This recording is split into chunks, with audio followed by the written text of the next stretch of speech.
Sampah plastik menjadi permasalahan lingkungan secara global dari masa ke masa. Materialnya yang membutuhkan waktu lama untuk terurai, membuat limbahnya kerap menumpuk berpuluh-puluh tahun serta mencemari lingkungan.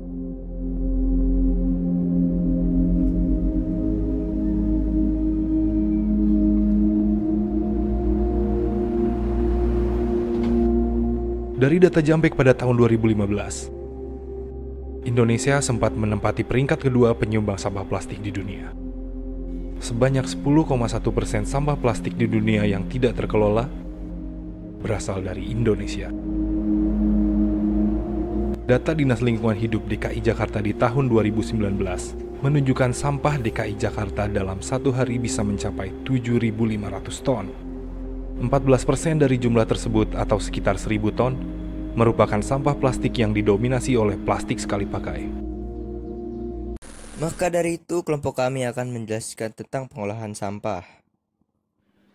Assalamualaikum warahmatullahi wabarakatuh. Salam Mangsana. Halo teman-teman semua, selamat datang kembali di kanal saya.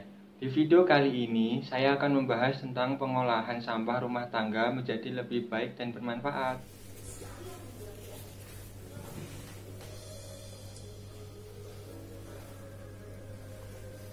Nah, teman-teman, aku mau ngasih tahu tujuan pembuatan video ini adalah untuk buat share gitu ke teman-teman semua tentang pemanfaatan sampah rumah tangga.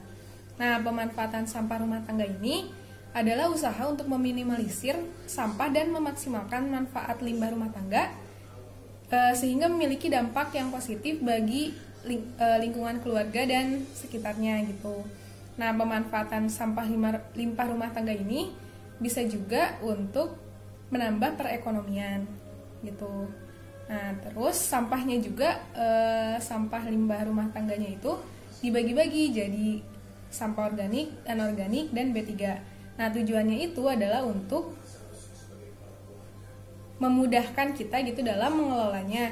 Dalam kita manfaatkan sampah yang dapat digunakan kembali, didaur ulang, sehingga tidak tercampur dengan sampah-sampah yang harus dibuang atau dikubur atau yang beracun. Gitu teman-teman.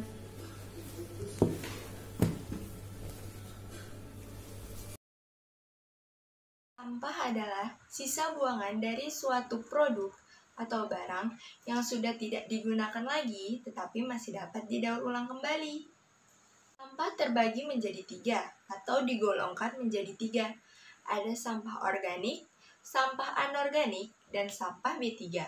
Pertama ada sampah organik. Sampah organik adalah sampah dari sisa hasil makhluk hidup yang mudah terurai secara alami tanpa proses campur tangan manusia. Sampah organik terbagi menjadi 2. Yang pertama ada sampah organik basah dan sampah organik kering. Sampah organik basah itu adalah sampah yang banyak mengandung air, seperti sisa makanan, buah-buahan yang busuk, dan lain-lain. Sedangkan sampah organik yang kering ini adalah sampah yang sedikit mengandung air. Contohnya seperti ranting pohon, kayu, dan daun-daunan kering. Ada sampah anorganik. Sampah anorganik adalah sampah yang sudah tidak terpakai lagi dan sulit terurai, atau membutuhkan waktu lama untuk dapat terurai.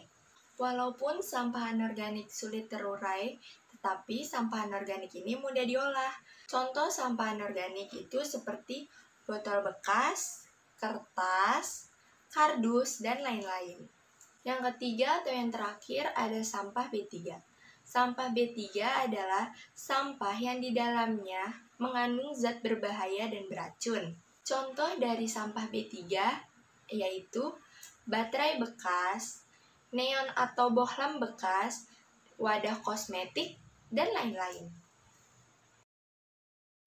Di sini saya akan menjelaskan mengenai pengelolaan dan pemanfaatan sampah, baik itu sampah organik, anorganik, maupun sampah B3.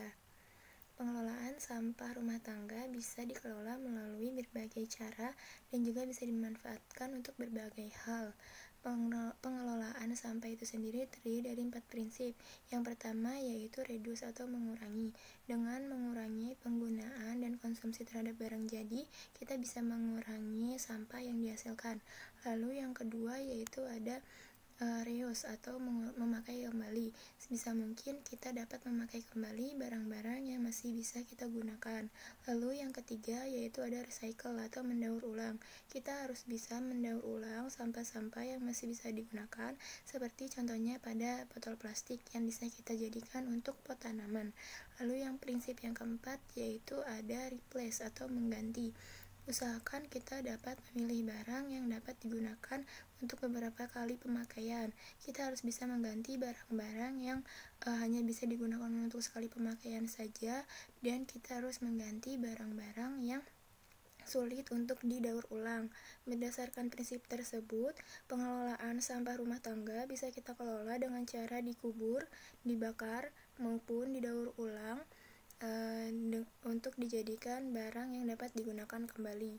Lalu pemanfaatan pada sampah-sampah ini bisa kita jadikan yang pertama seperti pada sampah organik, contohnya yaitu sisa-sisa makanan bisa kita manfaatkan untuk membuat pupuk kompos. Lalu pada sampah anorganik seperti botol plastik bisa kita manfaatkan untuk pembuatan pot untuk tanaman, dan juga bisa kita gunakan sebagai kreasi hiasan di rumah kita. Lalu untuk sampah B3, karena sampah B3 ini tergolong sampah yang cukup berbahaya, kita harus hati-hati dalam mengelola maupun memanfaatkannya. Kita bisa menyimpan sampah B3 ini dengan hati-hati, ataupun kita bisa menyerahkannya kepada pihak-pihak yang mengelola sampah. Nah, halo teman-teman, jadi saya Syetia Mila dari kelompok 1 mau bikin pemanfaatan cangkang telur untuk tanaman. Ya. Pertama, cangkang telurnya kita cuci dulu.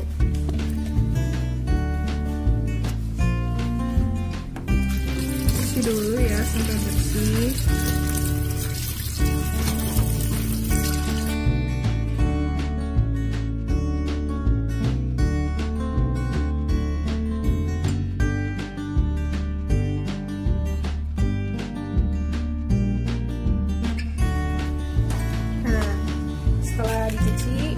Cangkang telurnya kita jemur sampai kering biar lebih gampang nanti buat ditumbuknya gitu ya.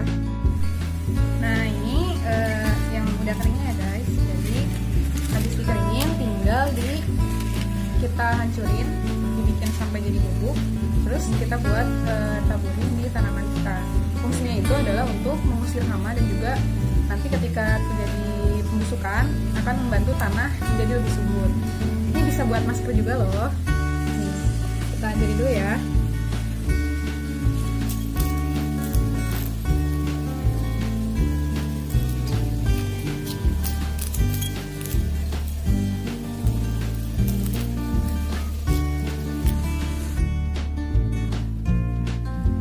Nah, telurnya dihancurin sampai jadi bubuk. Karena kita nggak punya blender, jadi pakai sendok aja ya.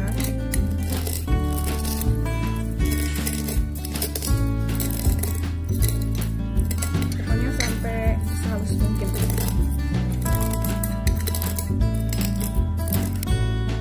Nah, selesai. Maaf ya kalau kurang halus. Habis itu tinggal ditaburin di tanaman kita. Nah, sekarang kita taburin ya yang tadi kita udah halusin di tanaman kita.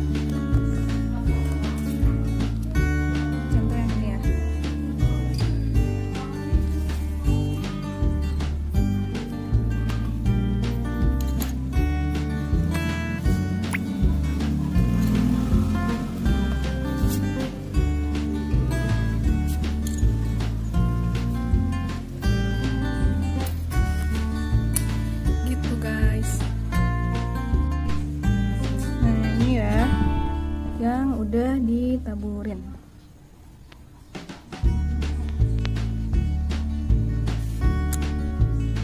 Selamat mencoba.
Limbah B3 yaitu limbah yang mengandung bahan yang berbahaya atau beracun yang sifatnya konsekuensinya baik langsung maupun tidak langsung, yaitu yang membahayakan, mencemarkan lingkungan dan kesehatan manusia. Seperti deterjen, pengharum ruangan, pembersih lantai, pemutih pakaian. Masker, hairspray, kabel, lem perekat, sarung tangan latex, baterai. Pengolahan limbah B3 antara lain yaitu yang pertama, metode pengolahan secara kimia, fisik, dan biologi. Proses pengolahan limbah B3 dapat dilakukan dengan cara kimia, fisik, dan biologi. Proses pengolahan sampah B3 secara kimia atau fisik yang umumnya dilakukan adalah stabilisasi atau solidifikasi. Kedua, sumur injeksi. Salah satu cara membuang limbah B3 agar tidak membahayakan kesehatan manusia dengan cara memompakan limbah tersebut melalui pipa. Lapisan bantuan yang dalam di bawah lapisan-lapisan air tanah dangkal maupun air tanah dalam. Juga kolam penyimpanan. Limbah B3 cair dapat ditampung pada kolam-kolam yang memang dibuat untuk limbah B3. Kolam ini dibuat pelindung agar tidak terjadi perembesan. Keempat, ada landfill. Limbah B3 dapat ditimbun pada landfill, namun harus dalam penanganan yang tinggi. Ditempatkan pada drum atau tong-tong, kemudian dikubur dalam landfill yang didesain khusus untuk pencemaran limbah B3.